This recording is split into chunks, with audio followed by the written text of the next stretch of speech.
بسم الله الرحمن الرحيم.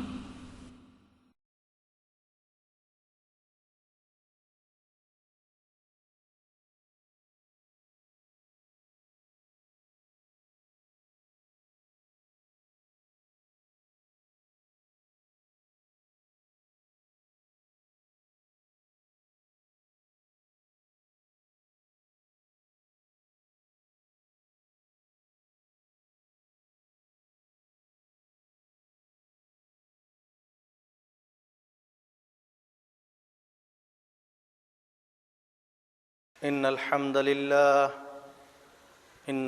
لله وحده والصلاة والسلام على من لا نبي بعده نحمده ونستعينه ونستغفره ونعوذ بالله من شرور أنفسنا ومن سيئات أعمالنا من يهده الله فلا مضل له ومن يضلل فلا هادي له وأشهد أن لا إله إلا الله محمدا عبده ورسوله أرسله بالحق بشيرا ونذيرا وداعيا إلى الله بإذنه وسراجا منيرا أما بعد فإن خير الحديث كتاب الله وخير الهدي هدي محمد صلى الله عليه وسلم وشر الأمور محدثاتها وكل محدثة بدعة وكل بدعة ضلالة وكل ضلالة في النار. أعوذ بالله من الشيطان الرجيم. بسم الله الرحمن الرحيم. قاف والقرآن المجيد بل عجبوا أن جاءهم منذر منهم فقال الكافرون هذا شيء عجيب. أإذا متنا وكنا ترابا ذلك رجع بعيد قد علمنا ما تنقص الأرض منهم وعندنا كتاب حفيظ بل كذبوا بالحق لما جاءهم فهم في أمر مريج أفلم ينظروا إلى السماء فوقهم كيف بنيناها وزيناها وما لها من فروج. قال الله تعالى في كلامه المجيد بل تؤثرون الحياة الدنيا والآخرة خير وأبقى. وقال الله تعالى في موضع آخر يومئذ يتذكر الإنسان وأنى له الذكرى. وقال الله تعالى في موضع آخر ألهاكم التكاثر حتى زرتم المقابر. عن ابن عباس رضي الله عنه قال قال رسول الله صلى الله عليه وسلم نعمتان مقبول كثير فيهن الصحة والفراغ رواه البخاري.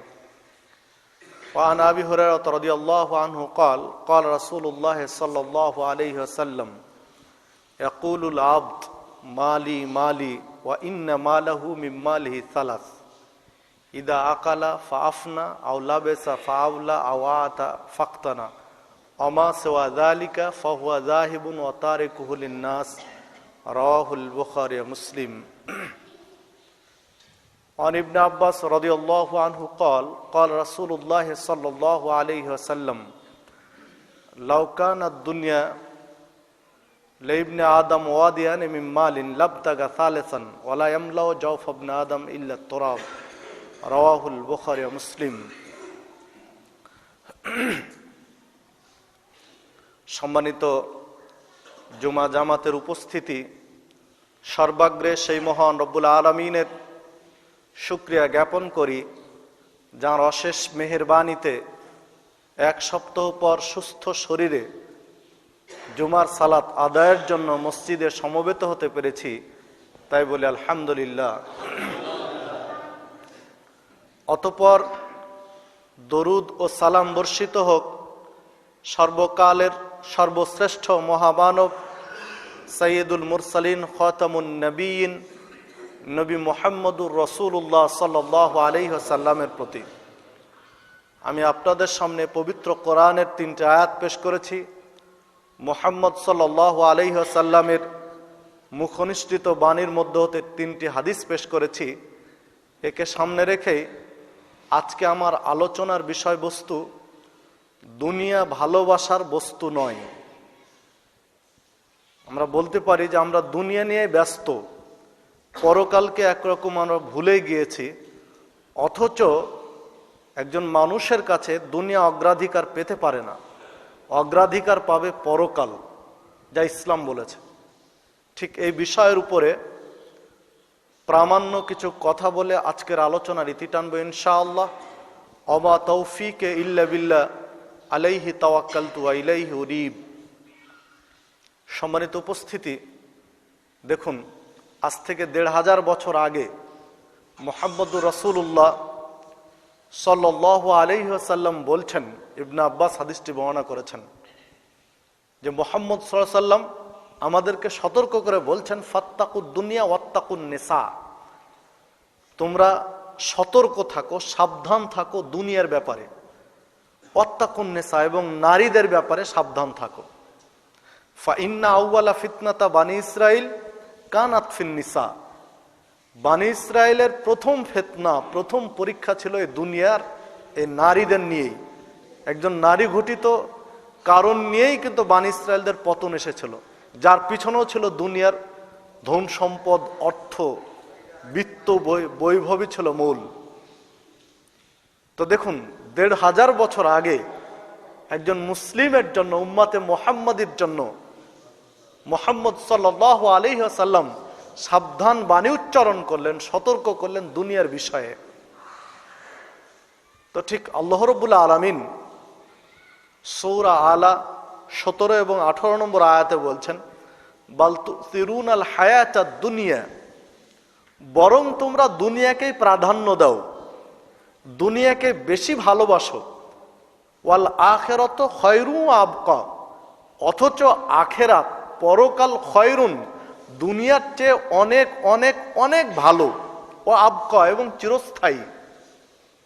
মহান রব্বুল আলামিন তার বান্দাদেরকে বলছেন, যিনি আপন হাতে নিপুণ করে মানুষকে তৈরি করেছেন, যিনি মানুষ তৈরির কারিগর, তিনিই বলছেন মানুষের জন্য যে তোমরা দুনিয়াকে প্রাধান্য দাও, দুনিয়াকে বেশি ভালোবাসো, অথচ দুনিয়ার চেয়ে পরকাল তোমাদের অনেক মূল্যবান এবং চিরস্থায়ী।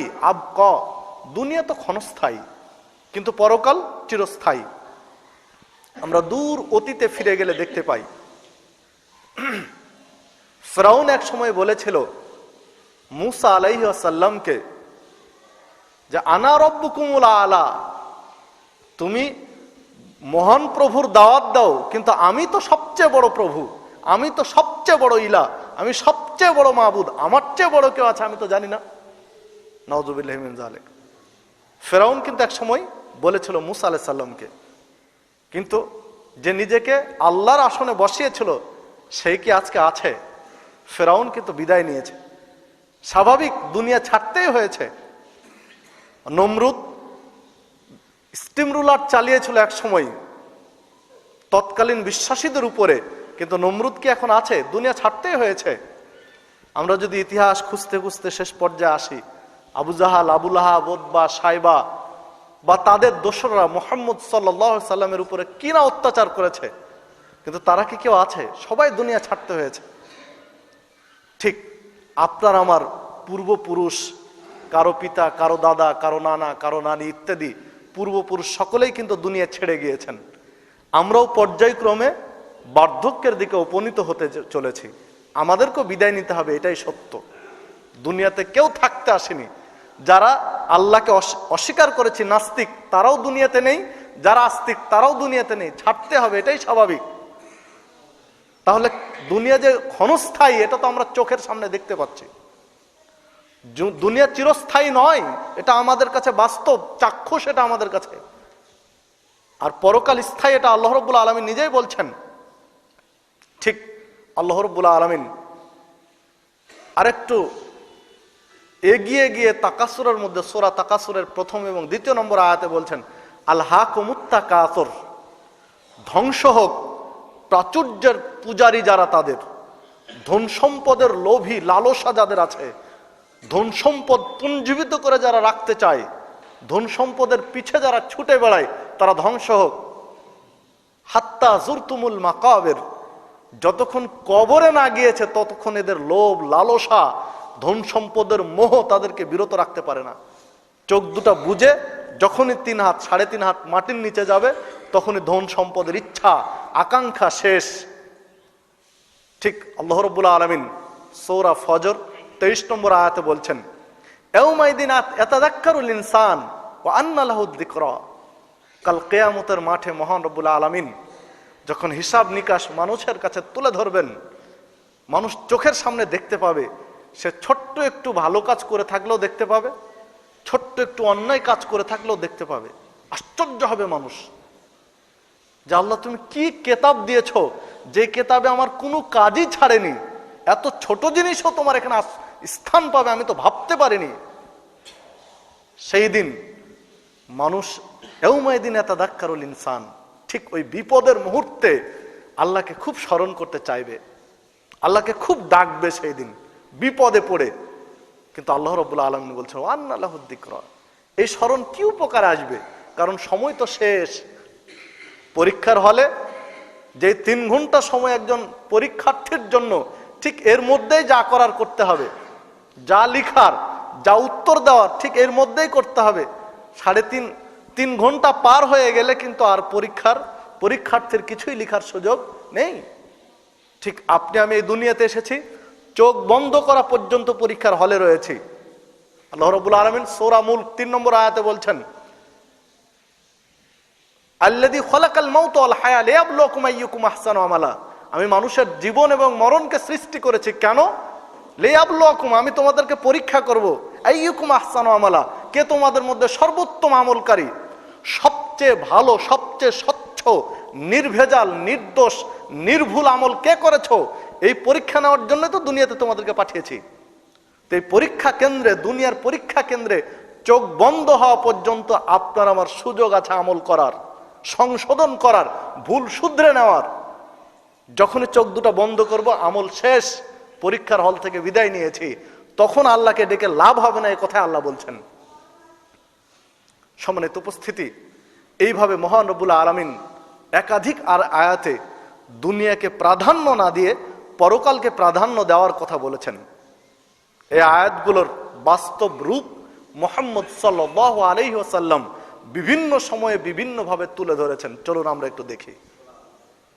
আন ইবনে আব্বাস রাদিয়াল্লাহু আনহু قال قال رسول الله সাল্লাল্লাহু আলাইহি ওয়াসাল্লাম, ইবনে আব্বাস রাদিয়াল্লাহু আনহু বলছেন যে মুহাম্মদ সাল্লাল্লাহু আলাইহি ওয়াসাল্লাম বলেছেন, নি'মাতানে মাকবুনুন ফিহিমা কাসীরুম মিনান নাস, 2টা জিনিস আল্লাহ রাব্বুল আলামিন নিয়ামত হিসাবে মানুষকে দিয়েছেন। আল্লাহর বিশেষ অনুগ্রহ মানুষের জন্য 2টা জিনিস, কিন্তু ফিহিমা কাসীরুম মিনান নাস, অধিকাংশ মানুষ এই 2টাকে নিয়ে বিপাকে পড়েছে। মানে 2টার ব্যবহার সুন্দর না করার কারণে বিপদে পড়ে। আর সিহা, একটা হচ্ছে শারীরিক সুস্থতা, আর দ্বিতীয়টি হচ্ছে আল ফারাগ, অবসর। শারীরিক সুস্থতা মানুষকে দিয়েছেন, মানুষ যেন আল্লাহর শুকরিয়া আদায় করে, মানুষ যেন আল্লাহর কৃতজ্ঞ হয়, মানুষ যেন আল্লাহর ইবাদত করে। কিন্তু বাস্তবতা দেখুন, দুনিয়াতে যখন আমার সুস্থতা থাকে, যৌবনের তারুণ্য থাকে, তখন আমি কত অপরাধের সাথে জড়িত হিসাব কষা যাবে না, যাচ্ছে তাই করি যখন আমার শরীরের সুস্থতা থাকে। আর যখনই অসুস্থ হয় তখন খুব আল্লাহকে ডাকি, বিপদে পড়লেই কিন্তু আল্লাহকে ডাকি। আল্লাহ রাব্বুল আলামিন বিপদে পড়ে আল্লাহকে ডাকতে হবে এ কথা বলছেন না, বলছেন যখন তুমি সুস্থ তখন আল্লাহকে স্মরণ করো। আর দ্বিতীয়টা বললেন আল ফারাগ, অবসর। মানুষকে একটু অবসর দিয়েছি বিভিন্ন কাজের ফাঁকে, এই অবসরটা মানুষের জন্য একটা নিয়ামত। এই অবসরে মানুষ যেন আল্লাহর একটু ইবাদত করে, কিন্তু মানুষ অবসর পেলে চিত্ত বিনোদন বিভিন্ন নামে সময় নষ্ট করে, অপচয় করে, এমনিতে সময় অপচয় করে, অবসরকে কাজে লাগায় না। এই দুইটা নিয়ে মানুষ বিপাকে পড়ে আছে। যে হাদিসটি সহিহ বুখারীর মধ্যে এসেছে, মেশকাতে হাদিসটি পাওয়া যাবে 5156 নম্বর হাদিস। আনিল মুস্তাওরিদ ইবনে শাদ্দাদ রাদিয়াল্লাহু আনহু قال سمعت رسول الله صلى الله عليه وسلم يقول, মুস্তাওরিদ ইবনে শাদ্দাদ রাদিয়াল্লাহু আনহু বলছেন যে আমি মুহাম্মদ সাল্লাল্লাহু আলাইহি ওয়াসাল্লামকে বলতে শুনেছি, ওয়াল্লাহি মা ইয়াজআলু আহাদুকুম ইসবাহু ফিল ইয়াম ফালিয়ানদুর বিমা ইয়ারজি। নবী মুহাম্মদ সাল্লাল্লাহু আলাইহি ওয়াসাল্লাম আল্লাহর কসম করে বলছেন যে দুনিয়াটা পরকালের তুলনায় একটা উদাহরণ হলো যে ইসবাহু ফিল ইয়াম, তোমাদের কোন একজন ব্যক্তি অথই সমুদ্রের মাঝে একটা আঙ্গুল ডুবাবে। পানির মধ্যে যে সাগরে অথই পানি রয়েছে, কত পানি রয়েছে মাপা যাবে না, এইরকম একটা সাগরে ইসবাহু ফিল ইয়ামে তোমাদের একজন আঙ্গুল ডুবাবে। ফালিয়ার যে বেমায়ার যে, আঙ্গুলটা উঠানোর পরে দেখবে যে কতটুকু পানি সাগরের কমেছে। একজন ব্যক্তি সাগরের মধ্যে একটা আঙ্গুল ডুবিয়ে উঠানোর পরে দেখবে যে কতটুকু পানি সাগরের কমেছে আর কতটুকু পানি তার আঙ্গুলে এসেছে। তো মুহাম্মদ সাল্লাল্লাহু আলাইহি ওয়াসাল্লাম বলছেন যে আঙ্গুলে যে পানিটুকু এসেছে 1 ফোঁটা বা 2 ফোঁটা, এই পানিটুকু হলো দুনিয়ার মূল্য, আর যেই পানিটুকু সাগরে আছে এটা হচ্ছে পরকালের মূল্য। সুবহানাল্লাহ। হাদিস সহিহ বুখারী মুসলিমের, হাদিসটি মিশকাতে পাওয়া যাবে 5156 নম্বর হাদিস। তাহলে দেখুন যে 1 ফোঁটা পানি সাগর থেকে বের করলে সাগরের কিছু কমবে কি, কোনো প্রভাব পড়বে কি? তো সারা পৃথিবীর মূল্যটা হলো 1 ফোঁটা পানির সমান। আর পরকালের মূল্য যে সাগরে অথই পানি রয়েছে, কত গ্যালন হবে, কত কোটি গ্যালন তা মাপা যাবে না, ওই মূল্য হলো পরকালের। তো বাস্তবতায় দেখুন আমরা দুনিয়া নিয়েই ব্যস্ত, পরকাল কয়জন মূল্য দেই? পরকালকে যদি মূল্যই দেব তাহলে মসজিদ আজকে খালি কেন থাকবে? মসজিদটা কেন খালি পড়ে থাকবে? বাজারে কেন মানুষ এখন আড্ডা দিবে? কেন সময় অপচয় করবে যদি পরকালকে মূল্য দেব? এই হাদিসটা যদি আমরা বুঝতাম তাহলে কোনো মুসলমানের বাচ্চা মসজিদমুখী না হয়ে থাকতে পারে কি? অসম্ভব। সম্মানিত উপস্থিতি, আরেকটি হাদিসে মুহাম্মদ সাল্লাল্লাহু আলাইহি ওয়াসাল্লাম দুনিয়ার উদাহরণ তুলে ধরেছেন। আন জাবির রাদিয়াল্লাহু আনহু মাররা আন্নাহু নবী সাল্লাল্লাহু আলাইহি ওয়াসাল্লাম মাররা বিজাদিন আসাক্কা মাইয়াতিন। জাবির রাদিয়াল্লাহু আনহু বলছেন যে মুহাম্মদ সাল্লাল্লাহু আলাইহি ওয়াসাল্লাম একদা একটা মৃত ছাগলের পাশ দিয়ে হেঁটে যাচ্ছিলেন। একটা রাস্তা দিয়ে মুহাম্মদ সাল্লাল্লাহু আলাইহি ওয়াসাল্লামের সাথে আমরা হেঁটে যাচ্ছি, সাহাবাগণ। ঠিক রাস্তার পাশে একটা মৃত ছাগলের বাচ্চা পড়ে আছে। ফাকাল, তখন মুহাম্মদ সাল্লাল্লাহু আলাইহি ওয়াসাল্লাম আমাদেরকে বলছেন, আইয়ুকুম ইউহিব্বু আন্না হাদা বিদিরহামিন, তোমাদের এই সাহাবীদের মধ্যে কে একজন আছো যে একটা দিরহামের বিনিময়ে ছাগলটা কিনে নিবে? একজন আছো কি কেউ যে একটা দিরহাম দিয়ে, একটা দিনার দিয়ে, একটা টাকা দিয়ে এই ছাগলের বাচ্চা কিনে নিবে? তখন সাহাবীরা বলছেন ক্বালু, তখন আমরা বললাম, মা নুহিব্বু আন্নাহু লানা বিশাই, একটা দিরহাম বা দিনার বা একটা টাকা তো বহু দূরের কথা, আমাদেরকে যদি ফ্রিও দেন, এমনিতেই দেন, তবু আমরা একে নেব না। কারণ একটা মরা ছাগল, মরা ছাগলের বাচ্চাকে নেওয়াই বিপদ। নিলে ওকে নিয়ে যে পুঁতে ফেলতে হবে, নাহলে গন্ধ ছড়াবে, নিলেই বিপদ, আমরা একে নেব না, ফিরে দিলেও নেব না। তো কলা, তখন মুহাম্মদ সাল্লাল্লাহু আলাইহি ওয়াসাল্লাম বলছেন, ফাওয়াল্লাহি লাদ-দুনিয়া আহওয়ানু আলাল্লাহি মিন হাদা আলাইকুম, তোমরা দুনিয়া নিয়ে ব্যস্ত আছো, আল্লাহর কসম করে বলছি যে আল্লাহ রাব্বুল আলামিনের কাছে এই মরা ছাগলের বাচ্চা যেমন তোমাদের কাছে মূল্য, এর চেয়েও কম মূল্য দুনিয়ার। যে হাদিসটি সহিহ মুসলিমের মধ্যে এসেছে, মিশকাতের 5157 নম্বর হাদিস।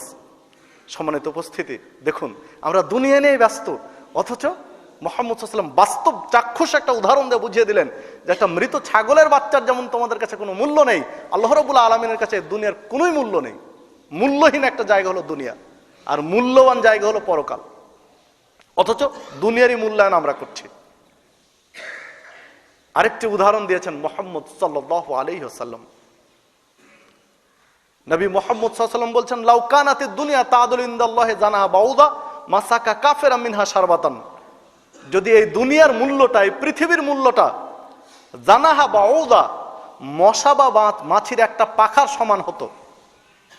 নবী মুহাম্মদ সাল্লাল্লাহু আলাইহি ওয়াসাল্লাম বলছেন যে দুনিয়ার মূল্যটা যদি মশা বা মাছির তো দুইটা পাখা আছে, দুইটা ডানা আছে, দুই পাখার সমান নয়, এক পাখার সমান হতো। তো মাসাকা কাফেরা মিনহা সারবা, আল্লাহ রাব্বুল আলামিন কোনো কাফেরকে, কোনো বেদিনকে, কোনো অমুসলিমকে, কোনো নাস্তিককে, কোনো বিধর্মীকে এক ঢোক পানি পান করতে দিতেন না। টুটি চিপে ধরতেন যে আমার জমিনে আমার পানি তুমি পান করো, কোন দুঃসাহসে। কিন্তু আল্লাহ রাব্বুল আলামিনের কাছে দুনিয়ার মূল্য একটা মশা বা মাছির একটা দানার সমানও না। এজন্য কে খাচ্ছে আর কে কি করছে, কার সাততলার কে একতলার কে কুড়ে ঘরে, এটা আল্লাহর কাছে ধর্তব্য বিষয় না। আল্লাহ শুধু দেখেন তাকওয়া, যে পরকালমুখী কে কতটুকু হয়েছে, কে দুনিয়াতে কি করেছে, ওটা আল্লাহ হিসাব করেন না, এটা মূল্যায়ন করেন না। যে হাদিসটি মুসনাদ আহমদের মধ্যে এসেছে, সহিহ ইবনে মাজার মধ্যে এসেছে, তিরমিজির মধ্যে এসেছে, মেশকাতের 5177 নম্বর হাদিস। সম্মানিত উপস্থিতি, তাহলে দেখুন যে দুনিয়া একটা মূল্যহীন জিনিস আল্লাহ রাব্বুল আলামিনের কাছে। উদাহরণ দিলেন একটা মশা বা মাছির পাখার সাথে।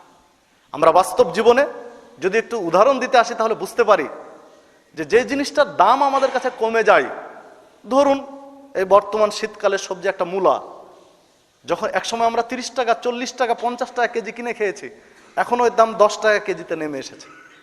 আর কিছুদিন পরে, 1-1.5 মাস পরে হয়তোবা 1 টাকা 50 পয়সা কেজিতে নেমে আসবে। তো তখন আমরা কিন্তু এই মূলা আর কেউ কিনে খায় না। যার জমিতে মূলা লাগানো আছে, বেশি থাকলেও আর তুলতেও যায় না, কারণ এই মূলা তুলে নিয়ে এসে বাজারে ইনভেস্ট করতে গেলে যে খরচটা হবে, বিক্রি করে খরচ উঠবে না। কারণ একটা কামলা দিয়ে, জোন দিয়ে ওটা তুলে নিয়ে এসে বাজারে রিফাইন করে বিক্রি করতে গিয়ে দেখা যাবে পকেট থেকে টাকা আরো খরচ করা লাগবে ওটার পিছনে। তখন ওই মূলা যদি ফকিরে নিয়ে যায়, তাও আমরা কোনোদিন বলি না যে বাবা কেন নিয়ে যাচ্ছ। যদি গরু ছাগলে খেয়ে নাও, তাও আমরা খুঁজতে যাই না, কারণ ওটা দাম নেই, মূল্যহীন আমার কাছে। ঠিক আল্লাহ রাব্বুল আলামিনের কাছে দুনিয়াটা হচ্ছে মূল্যহীন, একটা মশা বা মাছির ডানার সমানও মূল্য নেই। এই জন্য কে কি করছে আর কে খাচ্ছে এটা আল্লাহ দেখেন না, শুধু দেখেন পরকালমুখী কে কতটুকু হয়েছে। আন আউফ ইবনে মালিক রাদিয়াল্লাহু আনহু قال قال رسول الله صلى الله عليه وسلم لا الفقر اخشى عليكم ولكن اخشى عليكم ان تبسط عليكم الدنيا كما بسطت على من كان قبلكم فتنافسوها كما تنافسوها وتهلككم كما اهلكتهم।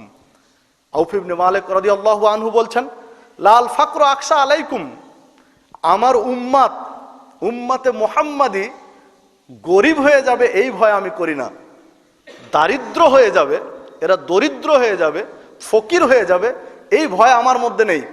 ওয়ালাকিন্না আকশা আলাইকুম, কিন্তু আমি মুহাম্মদ সাল্লাল্লাহু আলাইহি ওয়াসাল্লাম ভয় করি আন তুবসাতা আলাইকুমুদ দুনিয়া, যে তোমাদের কাছে দুনিয়া প্রশস্ত হয়ে যাবে, তোমরা বড় লোক হয়ে যাবে, তোমাদের টাকা পয়সা বেশি হয়ে যাবে, এই ভয়টা আমার। কেন?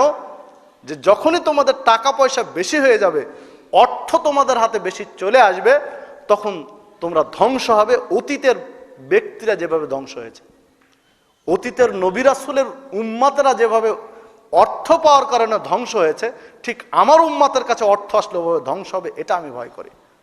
তারা যেভাবে নিশ্চিহ্ন হয়েছে তোমরা হয়ে যাবে, বেশি অর্থ তোমাদের হাতে আসলে, এই ভয়টা আমার। দেখুন হাদিস সহিহ বুখারী এবং মুসলিমের 5163 নম্বর হাদিস মিশকাতের মধ্যে। তাহলে দেখুন বাস্তবতাই, আজকে ইসলামটা কাদের কাছে? ইসলামটা আছে দরিদ্র মানুষের কাছে। আপনার পাড়াতেও খুঁজে দেখুন, মসজিদের যারা নিয়মিত মুসাল্লি তাদের চেহারার দিকেও দেখবেন যে দরিদ্র মানুষের কাছে ইসলামটা আশ্রয় পেয়েছে। ধনাঢ্য ব্যক্তির কাছে ইসলাম নেই। ধনাঢ্য ব্যক্তিরা সালাত পড়েন জুমার সালাত, ধনাঢ্য ব্যক্তিরা সালাত পড়েন ঈদের সালাত, আর মাঝে মাঝে পড়তে হয় জানাজার সালাত, তাছাড়া তাদেরকে পাওয়া যায় না। বাস্তব চিত্র এটাই। ঠিক এই ভয়টাই মুহাম্মদ সাল্লাল্লাহু আলাইহি ওয়াসাল্লাম করেছিলেন। সম্মানিত উপস্থিতি, আরেকটি হাদিসে মুহাম্মদ সাল্লাল্লাহু আলাইহি ওয়াসাল্লাম বলছেন, আন মালিক ইবনে আনাস রাদিয়াল্লাহু আনহু قال قال رسول الله صلى الله عليه وسلم, বিশিষ্ট সাহাবী বলছেন, মুহাম্মদ সাল্লাল্লাহু আলাইহি ওয়াসাল্লাম বলেছেন, ইন্না লিকুল্লি উম্মাতিন ফিতনাতান ওয়া ফিতনাতু উম্মতি আল মাল। প্রত্যেকটা নবী এবং রসুলের উম্মাতকে আল্লাহ পরীক্ষা করেছেন কোনো না কোনো ফিতনা দিয়ে, কোনো না কোনো বিপর্যয় ফিতনা দিয়ে অতীতের নবী রাসূলের উম্মাতকে আল্লাহ পরীক্ষা করেছেন। আর আমার উম্মাতকে ফিতনা তো উম্মতি, আমার উম্মতের পরীক্ষা বা ফিতনা হলো আল মাল, অর্থ সম্পদ। আমি মুহাম্মদ সাল্লাল্লাহু আলাইহি ওয়াসাল্লামের উম্মতকে আল্লাহ পরীক্ষা করবেন ধন সম্পদ দিয়ে, অর্থ দিয়ে। এই অর্থ পাওয়ার পরে যে ঠিক থাকতে পারবে, অর্থ হাতে আসার পরে পরকালমুখী যে থাকবে, সেই হলো সঠিক। আর অর্থ পেয়ে যে দুনিয়া নিয়ে ব্যস্ত, পরকাল ভুলে যাবে, ও শেষ, ওর পরকাল আর নেই। হাদিসটি সহিহ তিরমিজির মধ্যে এসেছে, মেশকাতের 5194 নম্বর হাদিস। সম্মানিত উপস্থিতি, আল্লাহ রাব্বুল আলামিন সূরা আনফাল 28 নম্বর আয়াতে বলছেন, ওয়া আলামু আন্নামা আমওয়ালুকুম ওয়া আওলাদুকুম ফিতনা ওয়া আন্নাল্লাহা ইনদাহু আজরুন আযীম। যে তোমরা জেনে রাখো, সাবধান, তোমাদের জন্য তোমাদের ধন সম্পদ, তোমাদের সন্তান সন্ততি হচ্ছে ফিতনা, পরীক্ষা। আল্লাহ তোমাদেরকে ধন সম্পদ দিয়ে, সন্তান সন্ততি দিয়ে পরীক্ষাগারে ফেলে দিয়েছেন, পরীক্ষার মধ্যে ফেলে দিয়েছেন।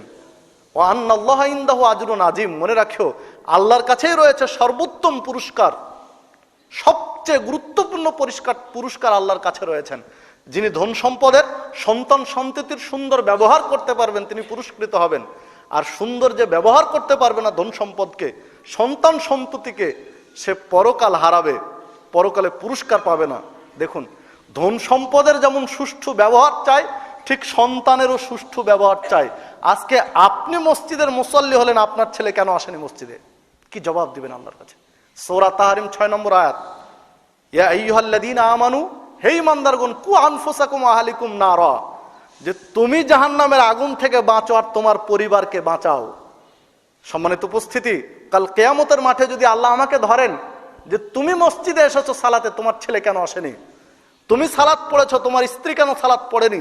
তুমি সালাত পড়েছো, তোমার মেয়ে কেন সালাত পড়েনি? তো কি জবাব দেব? একাকি বেঁচে কাল কিয়ামতে পরকালে নাজাত হারাতে হবে, পরকালে মুক্তি পাওয়া যাবে না। দেখুন, আমরা দীর্ঘ ঘটনা শুনেছি, যে হাদিসটি সহিহ বুখারীর, খিজির এবং মুসা আলাইহিস সালামের, সে হাদিসের মধ্যে আমরা দেখেছি সহিহ বুখারীর হাদিসে, যে একটা সন্তানের জন্য কোনো বাবা মা যাবে জান্নাতে, আবার সন্তানের জন্য যাবে জাহান্নামে। তাহাজ্জুদে সালাত পড়ে কাজ হবে না যদি সন্তান নষ্ট হয়ে যায়, যদি তাকে লাইন আনতে না পারি আমার সাধ্য অনুযায়ী। কিন্তু আমার অবহেলার কারণে, আমি চেষ্টা করেছি, শেষ পর্যন্ত হয়নি, আমি মুক্তি পাবো, কিন্তু আমার অবহেলার কারণে যদি সন্তান নষ্ট হয়, তাহলে সন্তানের দায়িত্ব আমাকে নিতে হবে। সম্মানিত উপস্থিতি, যে কথা বলছিলাম, আল্লাহ রাব্বুল আলামিন বললেন, ধন সম্পদ এবং সন্তান সন্ততি তোমাদের জন্য ফিতনা, পরীক্ষা। নবী মুহাম্মদ সাল্লাল্লাহু আলাইহি ওয়াসাল্লাম বলছেন, ইন্না আউওয়ালা মা ইউসআলুল আবদু ইয়াউমাল কিয়ামাতে মিনান নাঈম। কিয়ামতের দিন আল্লাহ রাব্বুল আলামিন মানুষকে যে সকল রহমত দিয়েছেন, করুণা দিয়েছেন, এই করুণাগুলো স্মরণ করিয়ে দিবেন। তার মধ্যে আল্লাহ রাব্বুল আলামিন স্মরণ করিয়ে দিবেন, আলাম নুসিহা জিসমাক, হে বান্দা, আমি কি তোমাকে সুস্থ শরীর দেইনি? তুমি কি আদায় করেছো সুস্থ শরীরের হক? আমি তোমাকে শারীরিক সুস্থতা দিয়েছিলাম, আমি তো পারতাম তোমাকে অপঙ্গু করে বাড়ির মধ্যে ফেলে রাখতে, অসুস্থ করে মেডিকেলের মধ্যে ফেলে রাখতে পারতাম।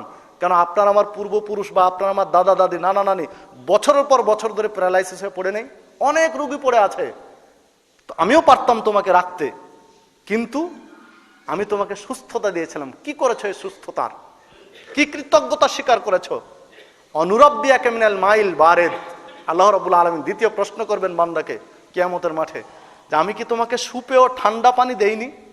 তোমার পাশে নর্দমার পানি, কি গন্ধ, দুর্গন্ধ, পান করতে পারতে না, অথচ পাতাল ফুঁড়ে তুমি পানি উঠিয়ে নিয়ে আসতে, কি সুমিষ্ট সুন্দর পানি কে ব্যবস্থা করেছিলেন?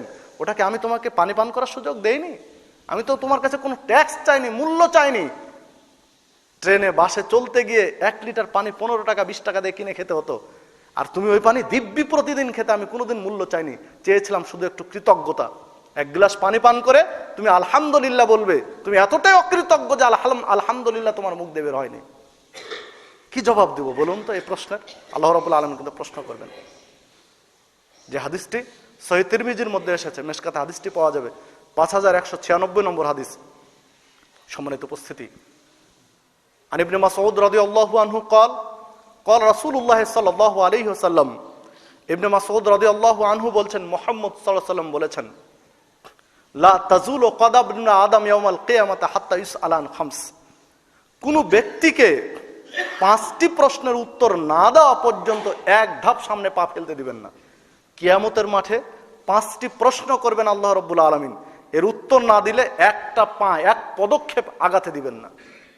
প্রথম প্রশ্ন করবেন আন উমরিহি ফিমা আফনা, তোমাকে যে বয়স দিয়েছিলাম, এই 60 বছর, 63 বছর, 70 বছর, 80 বছর, 90 বছর বা 100 বছর বা কিছু কম বেশি, এই বয়সটাতে তুমি কি করেছো? তুমি কি করেছো পরকালের জন্য একটু বলো। ওয়ান সাবাবিহি ফিমা আবলাহু, আমি তোমাকে যৌবন কাল দিয়েছিলাম, যৌবনের তারুণ্য দিয়েছিলাম, টকবগে রক্ত দিয়েছিলাম শরীরের মধ্যে, তুমি যা খুশি তাই করেছো, এই যৌবন কালে তুমি হিসাব দাও। 3 নম্বর প্রশ্ন করবেন ওয়ান মালিহি মিন আইন ইকতাসাবু ফিমা আনফাকাহু, আমি তোমাকে সম্পদ দিয়েছিলাম বান্দা, দুনিয়াতে তোমাকে কোটিপতি করেছিলাম, এই সম্পদটা কোন পথে আয় করেছো? আর 4 নম্বর বলবেন কোন পথে ব্যয় করেছো, আজকে হিসাব দাও। তোমার আয়ের উৎস কি আর ব্যয়ের খাত কি, আজকে হিসাব দাও। সম্মানিত উপস্থিতি, আজকে অনেক বাড়ি গাড়ি করেছি, টাকা পয়সা করেছি, দুনিয়া নিয়ে ব্যস্ত, কি হিসাব দেব এখন থেকে প্রস্তুতি গ্রহণ করি। চোখ বন্ধ করলেই পরে কিয়ামতের মাঠ, তখনই কিন্তু হিসাব দেওয়া লাগবে। আয়ের উৎস এবং ব্যয়ের খাত দুটোই আল্লাহ চাইবেন। আর মুহাম্মদ সাল্লাল্লাহু আলাইহি ওয়াসাল্লাম বলছেন এর উত্তর না দিলে এক ধাপ সামনে আগাতে দিবেন না আল্লাহ রাব্বুল আলামিন। দুনিয়াতে ছল চাতুরি করে পার হওয়া যায়, কিন্তু আল্লাহর কাছে নয়। অন্য একটি হাদিসে মুহাম্মদ সাল্লাল্লাহু আলাইহি ওয়াসাল্লাম বলছেন যে কোনো ব্যক্তিকে আল্লাহ রাব্বুল আলামিন সুযোগ দিবেন, জিবরিল বলছেন হাদিসটি, যারা সুযোগ দিবেন, বান্দা তুমি এই জাহান্নাম থেকে মুক্তি পাওয়ার জন্য কি করতে পারো বলো। তো ওই ব্যক্তি চাইবে যে আল্লাহ এই সারা পৃথিবীটা আমি আল্লাহ তোমাকে দিয়ে দেব, সারা পৃথিবীতে যা কিছু আছে সব দিয়ে দেব, বিনিময়ে আমি জাহান্নাম থেকে বাঁচতে চাই। তো জিবরিল বলছেন, আল্লাহ তাকে বলছেন, বান্দা এই পৃথিবী কেন, এরকম আরো 2-1টা পৃথিবী নিয়ে এসেও যদি আমাকে দাও তবুও তোমার মুক্তি নেই আজকে, কারণ এই মুক্তি দুনিয়াতে নিতে হবে, পরকালে নয়। তাহলে কিয়ামতের চিত্র আর জাহান্নামের আগুন একটু হিসাব করুন, যে একজন ব্যক্তি সারা পৃথিবী আল্লাহকে দিয়ে দিতে চাইবে মুক্তি পাওয়ার জন্য, কাজ হবে না। তো সেই দিন কি হিসাব দেব? আয় করেছি অন্যায় পথে আর ব্যয় করেছি অন্যায় পথে, আয়ের পথও আমাদের অন্যায়, ব্যয়ের পথেও অন্যায়, হিসাব কি দেবো কাল কিয়ামতের মাঠে? 5 নম্বর প্রশ্ন করবেন আল্লাহ রাব্বুল আলামিন, যে তোমাকে যে এলম দিয়েছিলাম, তোমাকে যে বিদ্যা দিয়েছিলাম, তোমাকে যে বুদ্ধি দিয়েছিলাম, এই বুদ্ধি অনুযায়ী, ইলম অনুযায়ী, তোমাদের জ্ঞান অনুযায়ী আমল করেছে কিনা। হাদিসটি তিরমিজির মধ্যে এসেছে, হাদিসটি সহিহ সনদে প্রমাণিত, মিশকাতের 5167 নম্বর হাদিস। সম্মানিত উপস্থিতি, আপনার আমার একটু হিসাব করে সামনের দিকে আগানো উচিত, যদিও আমরা দুনিয়া নিয়ে ব্যস্ত রয়েছি। মুহাম্মদ সাল্লাল্লাহু আলাইহি ওয়াসাল্লাম আরেকটি হাদিসে বলছেন, আন কাব ইবনে মালিক, তার পিতা হতে হাদিসটি বর্ণনা করেছেন যে মুহাম্মদ সাল্লাল্লাহু আলাইহি ওয়াসাল্লাম বলেছেন যে এই পৃথিবীটা এমন লোভনীয় জিনিস, যেমন মাজিবানে জায়ানে উরসেলাফে গানাফিন ফাফসাদালাহা মিন হিরসিল মাল মারে আলাল মাল ওয়া শারাফিল দীনিহি। 2টা ক্ষুধার্ত বাঘ, ক্ষুধায় কাতর 2টা বাঘকে যদি ছাগলের পালে ছেড়ে দেয়, তো এই ছাগলকে যে অবস্থা করবে 2টা বাঘে, ক্ষুধার্ত বাঘে ছাগলের যা করবে, তো এই দুনিয়াতে যদি অর্থের লোভ থাকে কারো, অথবা ক্ষমতার লোভ কারো থাকে, তো ঠিক ওইভাবে ছুটবে, ওই নেকড়ে বাঘ ক্ষুধার্ত হয়ে ছাগলের পালে যেভাবে ছুটে। হাদিসটি সহিহ তিরমিজি, মিশকাতের 5163 নম্বর হাদিস, 5181 নম্বর হাদিস। তাহলে দেখুন মুহাম্মদ সাল্লাল্লাহু আলাইহি ওয়াসাল্লাম বললেন, মিন হিরসিল আলাল মাল, সম্পদের মোহ, ও শারাফেলে দীনিহি, দুনিয়াতে ক্ষমতার মোহ, দুনিয়াতের ক্ষমতার মোহ, মর্যাদার মোহ আর সম্পদের মোহ, এই 2টা ওই রকম যে একজন ক্ষুধার্ত বাঘ যেভাবে পালে ছুটে ছাগলের পালে, এরা ঠিক ওইভাবে ছুটে দুনিয়ার পিছনে। সম্মানিত উপস্থিতি, কি চমৎকার একটা উদাহরণ দিয়ে মুহাম্মদ সাল্লাল্লাহু আলাইহি ওয়াসাল্লাম আমাদেরকে বুঝিয়ে দিলেন যে দুনিয়াকে কিভাবে মূল্যায়ন আমাদের করা উচিত, পরকালকে কিভাবে মূল্যায়ন করা উচিত। এরপর দেখুন মুহাম্মদ সাল্লাল্লাহু আলাইহি ওয়াসাল্লাম আরো সতর্কবাণী উচ্চারণ করছেন দুনিয়া নিয়ে। আনাসিন রাদিয়াল্লাহু আনহু কল, আনাস রাদিয়াল্লাহু আনহু বলছেন, হত্তান নবী ও খুতুতান, মুহাম্মদ সাল্লাল্লাহু আলাইহি ওয়াসাল্লাম কিছু দাগ টানলেন, কিছু রেখা টানলেন। ফাকাল, এরপরে বললেন, হাজাল আমাল ও হাজা আজালহু, এইটা হলো তার আমল আর এইটা হলো তার বয়স। এইটা তার বয়স আর আমলের পরিধি বা ইচ্ছার পরিধি এটা। ফাবাইনাহুমা ইজা জাহুল খাতুল আকরাব, যখন নিকটবর্তী দাগের কাছে তার এসে যায় তখন সে মারা যায়, কিন্তু তার আশা থেকে যায়। অন্য একটু হাদিসে উদাহরণ দিয়েছেন, এইভাবে মুহাম্মদ সাল্লাল্লাহু আলাইহি ওয়াসাল্লাম হাত উঠিয়ে বললেন যে পায়ের তলা থেকে হাতের মাথা পর্যন্ত হলে একজন ব্যক্তির আশা আকাঙ্ক্ষা, কিন্তু তার ইচ্ছা আশা আকাঙ্ক্ষা পূরণ হতে হতে মাথা যখন আসে তখন সে মরে যায়, আর এখনো এতটুকু ইচ্ছা তার থেকেই যায়। মরা মানুষ মরতে যাচ্ছে, ওর কাছে গেলেও আরো বাঁচার ইচ্ছা পোষণ করে, মানে তার ইচ্ছা শেষ হয়নি এখনো, মানে মানুষের লোভ লালসা শেষ হয় না। যে হাদিসটি সহিহ বুখারীর মেশকাতে হাদিসটি পাওয়া যাবে 5269 নম্বর হাদিস, মেশকাতের 5270 নম্বর হাদিস। আনাস রাদিয়াল্লাহু আনহু বলছেন, ইহরামু ইবনু আদম ওয়া ইয়াশুব্বু মিনহু ইতনান, যে মানুষ বুড়িয়ে যায়, ইচ্ছা শেষ হয়ে যায়, কিন্তু দুইটা জিনিস তার শেষ হয় না। দুইটা জিনিস তার, দুইটা ইচ্ছা তার শেষ হয় না। একটা হচ্ছে তার বয়স, আর একটা হচ্ছে সম্পদের মোহ। একজন বৃদ্ধ মানুষেরও, মুমূর্ষ ব্যক্তি, মৃত্যু পথযাত্রী ব্যক্তিরও মানে বেঁচে থাকার আকাঙ্ক্ষা থাকে। বাস্তবতায় দেখুন, একজন মুমূর্ষ ব্যক্তিকে দেখা করতে গিয়ে সালাম কালাম দিয়ে জিজ্ঞাসা করুন কেমন আছেন, উনি বলেন বাবা একটু দোয়া করো যেন আল্লাহ আমাকে সুস্থতা দেন, মানে উনি এখনো বাঁচতে চান, আল্লাহ যেন আমাকে সুস্থতা দেন, এই দোয়া করো, মানে তার বাঁচার ইচ্ছা এখনো আছে। ঠিক ওই বৃদ্ধ মানুষকেও যদি চান যে মারা যাচ্ছেন, একটু মসজিদের জন্য, একটু মাদ্রাসার জন্য, দিন ইসলামের জন্য কিছু ব্যয় করেন, তুমি চুপ আছেন, দিতে চান না, যদি বেঁচে থাকি তাহলে তো এগুলো লাগবে। এটা হলো বাস্তবতা। হাদিস সহিহ বুখারীর মেশকাতের 5270 নম্বর হাদিস। মুহাম্মদ সাল্লাল্লাহু আলাইহি ওয়াসাল্লাম বলছেন যে তার জীবন শেষ হয়ে যায়, কিন্তু বেঁচে থাকার ইচ্ছা আর সম্পদের মোহ, এই দুইটা তার শেষ হয় না, মরার সময়তেও থাকে।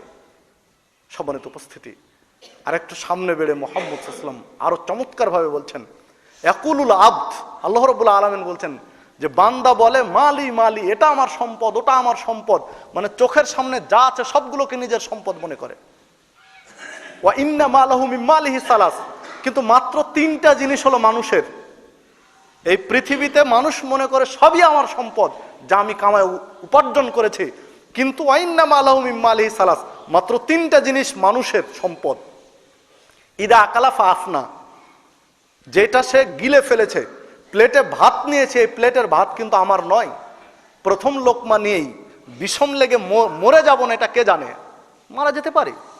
মুহাম্মদ সাল্লাল্লাহু আলাইহি ওয়াসাল্লাম তাই উদাহরণ দিলেন যে জিনিসটা মুখের মধ্যে নিয়ে গিলে নিয়েছে সেটা তার, যেটা এখনো মুখে নেয়নি, হাতের মধ্যে নেয়নি, সেটা তার নয়।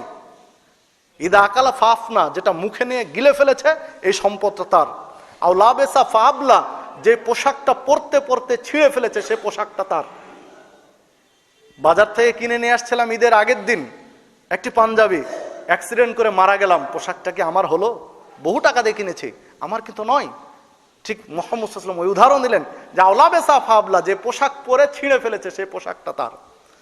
আর 3 নম্বরে বলেন আওলাবেসা ফাবলা ও আতা ফাকতানা, যেটা পরকালের জন্য সঞ্চয় করেছে, যে জিনিসটা দান করেছে আল্লাহর রাস্তায়, সেটা তার।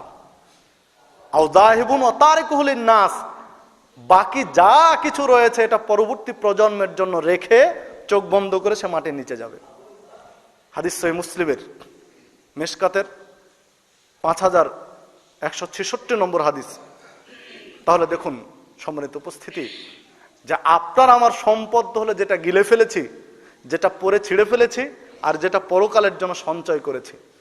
যা রেখে যাব পরবর্তী প্রজন্ম তারা এটা নিয়ে জ্ঞানজাম শুরু করবে, দ্বন্দ্ব শুরু করবে, ভাগ বন্টনে ঝামেলা করবে, সবকিছু তাদের জন্য রেখে যাচ্ছে।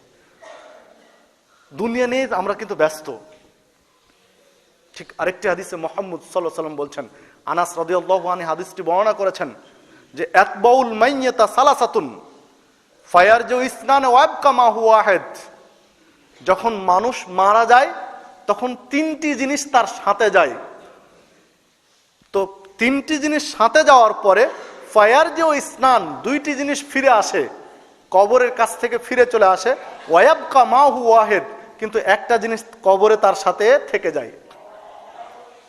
এরপরে বলছেন ফায়াতবাউহু, যে 3টা জিনিস যায় সেটা হচ্ছে আহলুহু ওয়া মালুহু ওয়া আমালুহু। একজন মৃত ব্যক্তি যখন বাড়ি থেকে চলে যাচ্ছে লাশ নিয়ে, তখন তার সাথে যায় আহলুহু, তার পরিবার পরিজন, আত্মীয় স্বজন, বন্ধু বান্ধব, তারা সাথে যায়। অমালুহু, কিছু সম্পদও সাথে যায়, যেমন একটা খাট যায় তার সাথে, আরো কিছু জিনিসপত্র যায়। 3 নম্বরে যায় আমালুহু, তার আমল তার সাথে যায়। এরপরে মুহাম্মদ সাল্লাল্লাহু আলাইহি ওয়াসাল্লাম বলছেন ফায়ার যেও ফিরে আসে আহলুহু আমালুহু, তার সাথে যে সম্পদগুলো গিয়েছে আর যে আহল পরিবার গিয়েছে তারা ফিরে চলে আসে মাটি দিয়ে। ওয়ায়াবকা আমালুহু, কবরে তার সাথে থেকে যায় তার আমল। হাদিস সহিহ তিরমিজির মধ্যে এসেছে, মিশকাতের 5167 নম্বর হাদিস। সম্মানিত উপস্থিতি, তাহলে দেখুন সবকিছুই পড়ে থাকবে, কেউ সাথে যাবে না, যাবে শুধু আমল।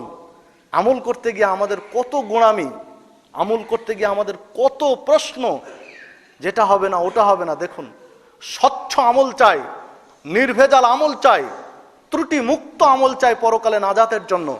ত্রুটি মুক্ত আমলই আপনাকে নাজাত দিতে পারবে, যে কথা আল্লাহ রাব্বুল আলামিন সূরা মুলকে 3 নম্বর আয়াতে বলেছিলেন যে আহসানু আমাল, আমি পরীক্ষা করব ত্রুটি মুক্ত আমল কে করো, নির্ভেজাল আমল কে করো। মুহাম্মদ সাল্লাল্লাহু আলাইহি ওয়াসাল্লামের হুবহু তরিকা অনুযায়ী, তার পদ্ধতি অনুযায়ী কে আমল করেছে, এটাই তো আমি পরীক্ষা করব। আর ঠিক ওই কথাটাই মুহাম্মদ সাল্লাল্লাহু আলাইহি ওয়াসাল্লাম বলেন ওয়ায়াবকা আমালুহু, তার স্বচ্ছ নির্ভেজাল আমলটাই কবরে তার সাথে থাকবে, আর সবকিছুই ফিরে চলে আসবে। একটু হৃদয় দিয়ে অনুভব করি কে কতটুকু আমল করছি, ত্রুটি বিচ্যুতি থাকলে সংশোধন করার চেষ্টা করি। সম্মানিত উপস্থিতি, মুহাম্মদ সাল্লাল্লাহু আলাইহি ওয়াসাল্লাম এইভাবে দুনিয়ার উদাহরণ আরো দিলেন। আবু হুরায়রা রাদিয়াল্লাহু আনহু قال রাসূলুল্লাহ সাল্লাল্লাহু আলাইহি ওয়াসাল্লাম, আবু হুরায়রা রাদিয়াল্লাহু আনহু বলছেন মুহাম্মদ সাল্লাল্লাহু আলাইহি ওয়াসাল্লাম বলেছেন আদ-দুনিয়া সিজনুল মুমিন ওয়া জান্নাতুল কাফির, এই দুনিয়াটা হচ্ছে মুমিনের জন্য জেলখানা আর কাফেরের জন্য জান্নাত। হাদিস সহিহ মুসলিমের। মুমিন যেমন জেলখানায় যেমন একজন স্বাচ্ছন্দ্যে জীবন যাপন করতে পারে না, জেল কর্তৃপক্ষের নীতি এবং তাদের দেওয়া নিয়ম অনুযায়ী একজন জেলের যিনি কারান্তরীণ, ওই কারাগারে তাকে সেভাবেই থাকতে হয় যেভাবে নীতি বা নিয়ম কানুন দিয়ে রেখেছে কারা কর্তৃপক্ষ। আর জান্নাত হচ্ছে এমন জায়গা যাচ্ছে তা করা যায়, যা চাইবো তাই পাওয়া যাবে, তার নাম হলো জান্নাত। যা মন চায় তাই করার আল্লাহ সুযোগ দিবেন। এই কথা প্রসঙ্গে একদিন একজন সাহাবী বলছেন, ইয়া রাসূলুল্লাহ সাল্লাল্লাহু আলাইহি ওয়াসাল্লাম, আমি যদি জান্নাতের মধ্যে চাষাবাদ করতে চাই তাহলে কি আল্লাহ সুযোগ দিবেন? আল্লাহ রাব্বুল আলামিন বলছেন, হ্যাঁ, আল্লাহ তোমাকে ওভাবেই হাল গরু বলদ সবই দিবেন, চাষাবাদ করতে দিবেন, চাষ করে খাও। মানে যা চাইবেন তাই দিবেন, এর নাম হলো জান্নাত। তো এই উদাহরণটাই দিলেন মুহাম্মদ সাল্লাল্লাহু আলাইহি ওয়াসাল্লাম, যে জেলখানাতে যা ইচ্ছা তা পাওয়া যায় না, একটা নিয়মের মধ্যে, একটা ফ্রেমের মধ্যে, একটা কড়া নিয়ম কানুনের মধ্যে জীবন যাপন হলো জেলখানা। ঠিক মুমিনদের জন্য সিজনুল মুমিন, এই মুমিনদের জন্য দুনিয়াটা হলো জেলখানা। কড়া নিয়ম কানুনের মধ্যে থাকতে হবে।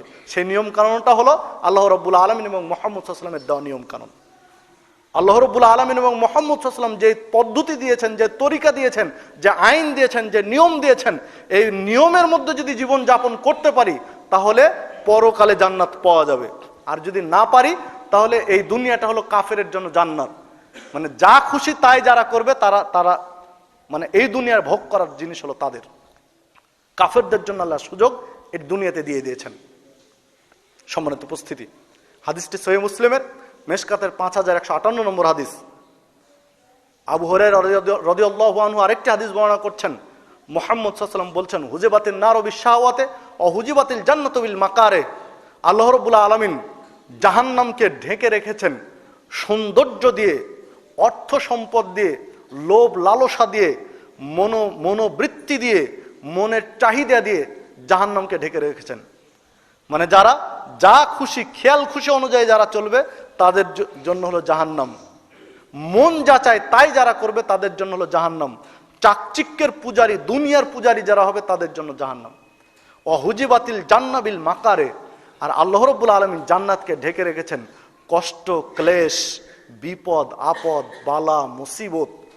যারা বিপদ, আপদ, বালা, মুসিবত, কষ্ট, ধৈর্য ধারণ করে আমল করতে পারবে তাদের জন্য হলো জান্নাত। হাদিস সহিহ বুখারী মুসলিমের মিশকাতে হাদিসটি পাওয়া যাবে 5160 নম্বর হাদিস।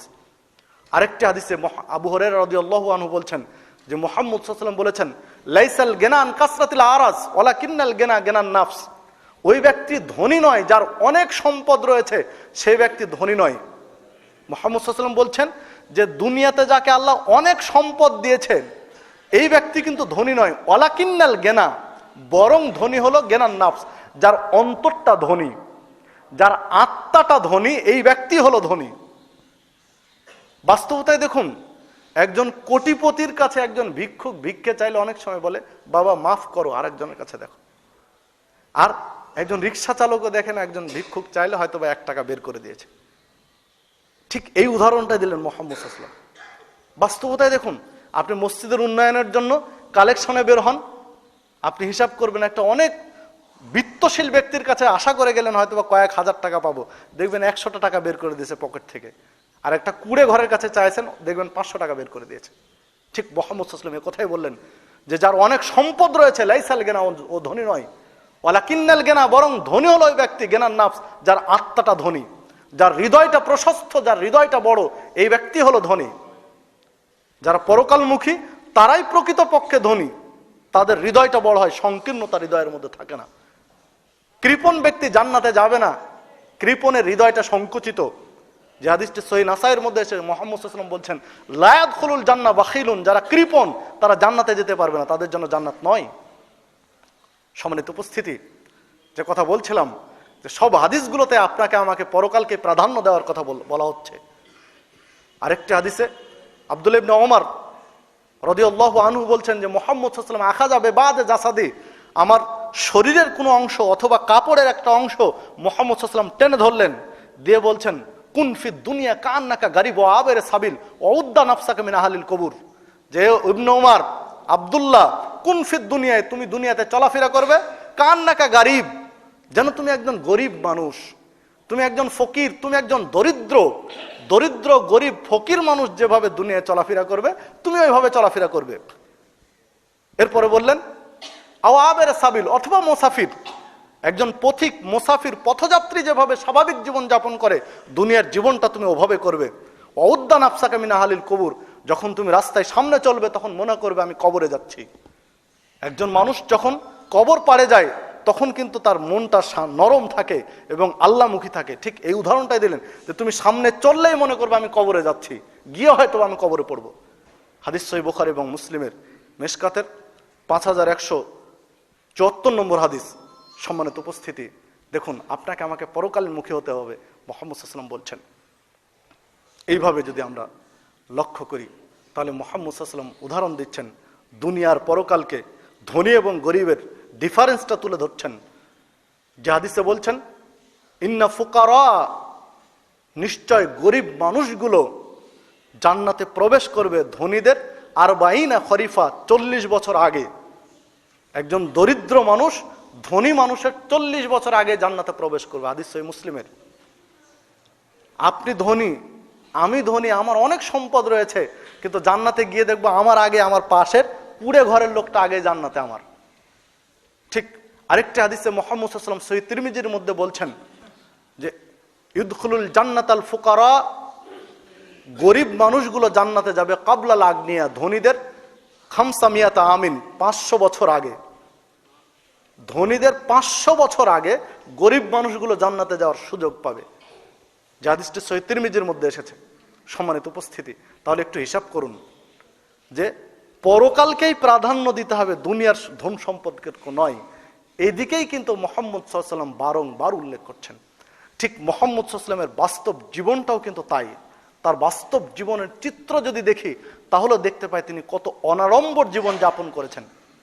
আয়েশা সিদ্দিকা রাদিয়াল্লাহু আনহা বলছেন যে মা সাবে আলো মুহাম্মাদিন মিন খুবজিস শাইরে ইয়াউমাইন মুতাতাবিআইন হাত্তা কুবিদা রাসূলুল্লাহ সাল্লাল্লাহু আলাইহি ওয়াসাল্লাম, যে আমি রাসূলের পরিবারে তার স্ত্রী হয়ে আসার পর থেকে নিয়ে মৃত্যু পর্যন্ত কোনো 2টা দিন পরস্পর খেজুর দিয়ে পরস্পর 2 দিন রুটি পেট পুরে খেয়েছি, তথা 3 বেলা পেট পুরে খেয়ে থাকতে পেরেছি, আমি তার জীবন আমি দেখিনি। আয়েশা বলছেন যে আমি বিবাহের থেকে আসার পর থেকে মুহাম্মদ সাল্লাল্লাহু আলাইহি ওয়াসাল্লামের মৃত্যু পর্যন্ত 2 দিন পরস্পর পেট পুরে খেয়েছি আমরা, এই ইতিহাস আমার জানা নেই। হাদিস সহিহ বুখারীর। অথচ মদিনার জীবনে মুহাম্মদ সাল্লাল্লাহু আলাইহি ওয়াসাল্লাম রাষ্ট্রপতি, প্রধানমন্ত্রী, রাষ্ট্রনায়ক হলেন মুহাম্মদ সাল্লাল্লাহু আলাইহি ওয়াসাল্লাম। আর তখনকার চিত্র আয়েশা বলছেন যে পরস্পর 2 দিন 6 সন্ধ্যা পেট পুরে খেয়েছি, মৃত্যু পর্যন্ত এমনটি হয়েছে আমার জানা নেই। আব্দুল্লাহ ইবনে উমর রাদিয়াল্লাহু আনহু বলছেন, উমরের ছেলে আব্দুল্লাহ বলছেন, মা সাবেনা মিন তামারিন হাত্তা ফাতাহনা খাইবারা, এমনি ভাত রুটি বা ভারী খাবার তো দূরের কথা, খয়বার বিজয়ের আগ পর্যন্ত খেজুর পেট পুরো আমরা খেতে পারতাম না। খেজুর আর পানি খেয়ে তৃপ্ত হব এই সুযোগটাও আমাদের ছিল না। খয়বার বিজয়ের পরে একটু ধন সম্পদ হলে তখন আমরা কিছু খাওয়ার সুযোগ পেয়েছি। আব্দুল্লাহ ইবনে উমর বলছেন, হাদিস সহিহ বুখারীর। আয়েশা রাদিয়াল্লাহু আনহু বলছেন যে মুহাম্মদ সাল্লাল্লাহু আলাইহি ওয়াসাল্লামের পরিবারে যখন আমি স্ত্রী হয়ে এসেছি তখনকার চিত্র নকল করে বলছেন, মা নুকেদা ফিহে নারন, মাস পার হয়ে গেছে, মাস অতীত হয়ে গেছে, অথচ আমাদের চুলায় আগুন জ্বলেনি। আমরা চুলায় যে আগুন জ্বালাবো রান্নার জন্য, চুলাতে আগুন জ্বালানোর সুযোগ আমাদের হয়নি, মাস অতীত হয়ে গেছে। এমত অবস্থায় কেউ যদি আমাদের কিছু হাদিয়ে দিয়েছে তখন আমরা একটু চুলায় আগুন জ্বালানোর সুযোগ পেয়েছি। হাদিস সহিহ বুখারী। তার বাস্তব জীবন দেখুন, তার হাতে তো ক্ষমতা ছিল, আল্লাহ রাব্বুল আলামিন অনেক কিছু সুযোগ তাকে দিয়েছিলেন, কিন্তু দুনিয়া ভোগ করতে হবে এই চিন্তা মুহাম্মদ সাল্লাল্লাহু আলাইহি ওয়াসাল্লামের মাথায় ছিল না। সম্মানিত উপস্থিতি, বাস্তব জীবনেও কিন্তু আমাদের সেভাবে গড়ে তুলতে হবে। নবী মুহাম্মদ সাল্লাল্লাহু আলাইহি ওয়াসাল্লাম বলছেন, ইদা নাদারা আহাদুকুম মান ফুদ্দিলা আলাইহি ফিল মাল ওয়াল খালক ফালয়ানদুর মান হুয়া ইলা আসফালা মিনহু, যদি তোমরা যখন কোনো ধনী ব্যক্তিদের দিকে তোমাদের চোখ পড়বে, চোখটা নামিয়ে নিয়ে তোমার চেয়ে যে অসহায় তার দিকে দেখো। কোনো ধনাঢ্য ব্যক্তি বা তোমার চেয়ে মান ফুদ্দিলা আলাইহি ফিল মাল ওয়াল খালক, তোমার চেয়ে সুন্দর, তোমার চেয়ে সম্পদ বেশি, এইরকম ব্যক্তির দিকে তাকিয়ে তুমি আফসোস করো না, তাদের দিকে দৃষ্টি দিয়ে তুমি আক্ষেপ করো না, বরং তুমি দৃষ্টি দাও আসফালা মিনহু, তোমার চেয়ে যে নিচে আছে তার দিকে। তোমাকে আল্লাহ 4 হাত পা দিয়েছেন, আরেকজনকে যে পঙ্গু করে রেখেছেন তার দিকে দেখে তুমি শুকরিয়া আদায় করো। তুমি আজকে দিন মজুর করে খেতে পারছো, আরেকজন ভিক্ষে করে খাচ্ছে, 2টা পা নেই, তার দিকে দেখে তুমি শুকরিয়া আদায় করো। তোমাকে আল্লাহ কুড়ে ঘর দিয়েছেন, কিন্তু আরেকজন রাস্তার গাছের নিচে রয়েছে, তার দিকে দেখে তুমি শুকরিয়া আদায় করো, তোমাকে আল্লাহ কুড়ে ঘরের ব্যবস্থা দিয়েছেন। তোমাকে আল্লাহ 1 তলা বাড়ি করার সুযোগ দিয়েছেন, তুমি চিন্তা করো 7 তলার দিকে দেখে আফসোস নয়, যার কুড়ে ঘরে গাছতলা রয়েছে তার দিকে দিয়ে শুকরিয়া আদায় করো, আল্লাহ 1 তলা করার সুযোগ দিয়েছেন।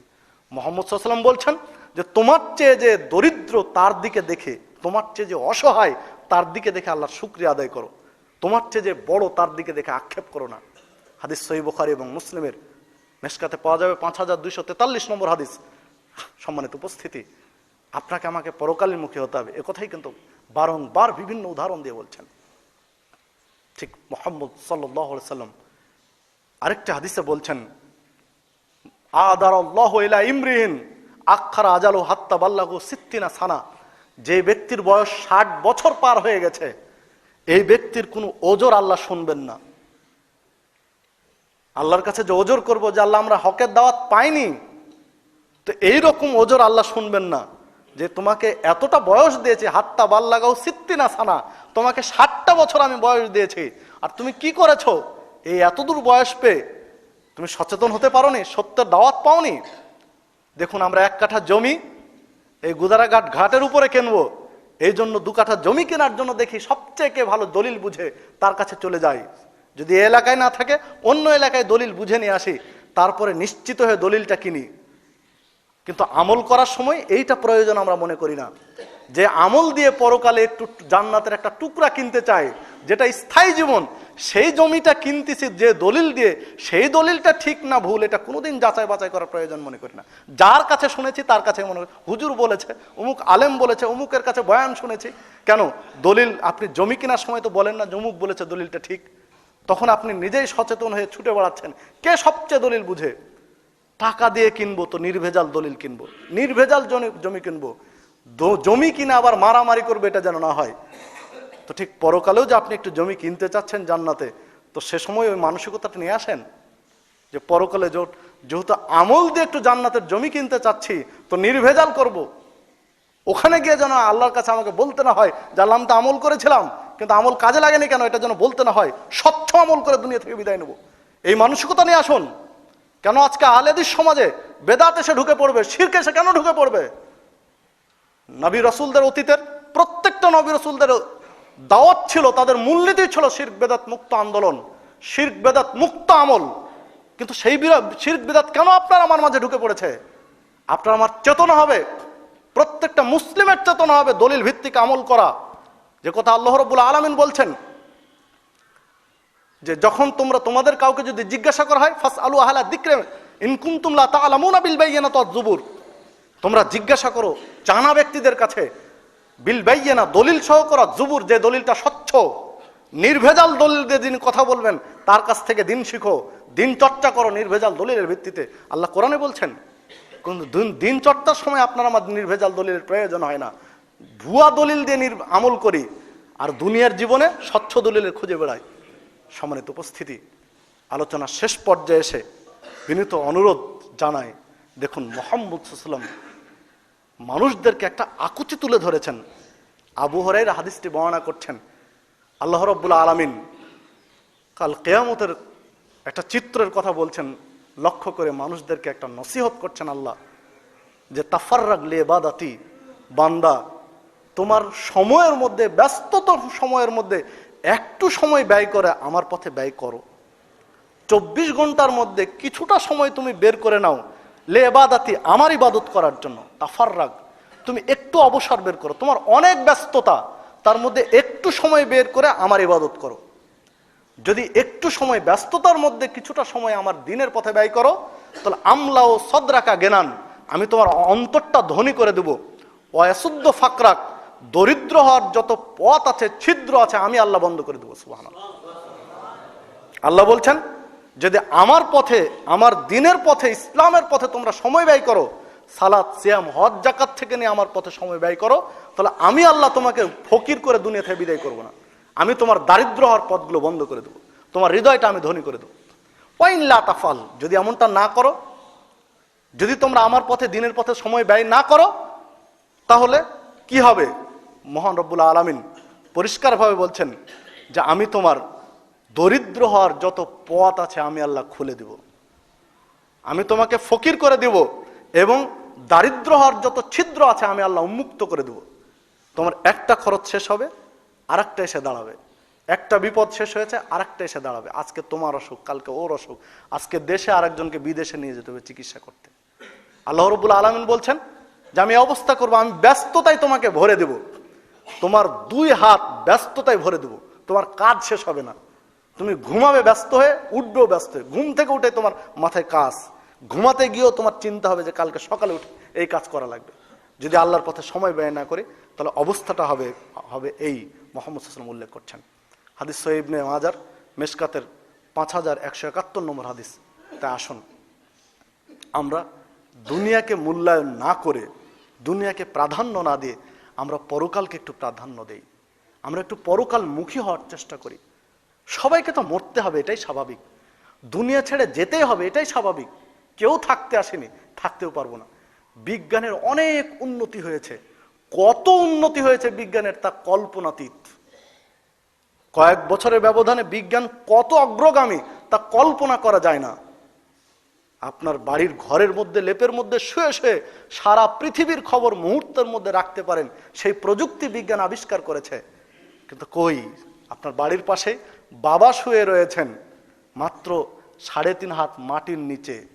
যেই বিজ্ঞান হাজার হাজার নিচে, পানির নিচে, সমুদ্রের তলদেশের খবর বের করে আনতে পারে, সেই বিজ্ঞান কেন পারে না 3.5 হাত মাটির নিচে কি হচ্ছে?